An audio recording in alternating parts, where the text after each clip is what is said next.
നമുക്കിനി ചോദ്യങ്ങളിലേക്ക് കിടക്കാം.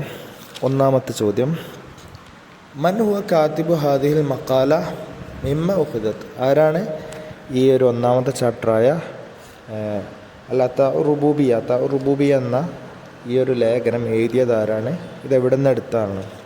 ഇതിൻ്റെ ഓദർ മുഹമ്മദ് മുത്തവല്ലി അശ്ശാറാവി, ഷെയ്ഖ് മുഹമ്മദ് മുത്തവല്ലി അശ്ശാറാവിയാണ് ഈ ഒരു ലേഖനം എടുത്തിട്ടുള്ളത്. ഹാദാ ദീനുന എന്ന ലേഖനത്തിൻ്റെ ഒരു വാക്യമായിട്ടാണ് ഈ ഒരു ലേഖനം, ഹാദാ ദീനുനയിൽ നിന്നാണ് ഈ ഒരു ഭാഗം എടുത്തിട്ടുള്ളത്.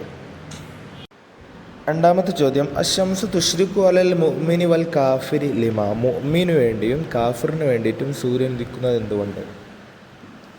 കാരണം അതാഅത്ത് റുബൂബിയാണ്, അത് അല്ലാഹു മുഅ്മിനും കാഫിറിനും കൊടുക്കുമെന്നാണ്. അപ്പോൾ അറബി പറഞ്ഞാൽ അന്ന അതാഅത്തി റുബൂബിയ യുഅ്തിഹ അല്ലാഹു തആല ലികുല്ലി ഖൽഖിഹി ഫിദ്ദുനിയ. ഈ ചോദ്യങ്ങളുടെ ആൻസർ ഞാനൊന്ന് ടൈപ്പ് ചെയ്തിട്ട് ഗ്രൂപ്പിൽ അയക്കുന്നുണ്ട്. നിങ്ങൾക്ക് ചിലപ്പം ക്യാച്ച് ചെയ്യാൻ പറ്റിക്കൊള്ളണമെന്നില്ല. അപ്പോൾ അതുകൊണ്ട് ടൈപ്പ് ചെയ്ത് ഞാൻ ഓരോന്നും എക്സ്പ്ലെയിൻ ചെയ്ത് തരുന്നുണ്ട്.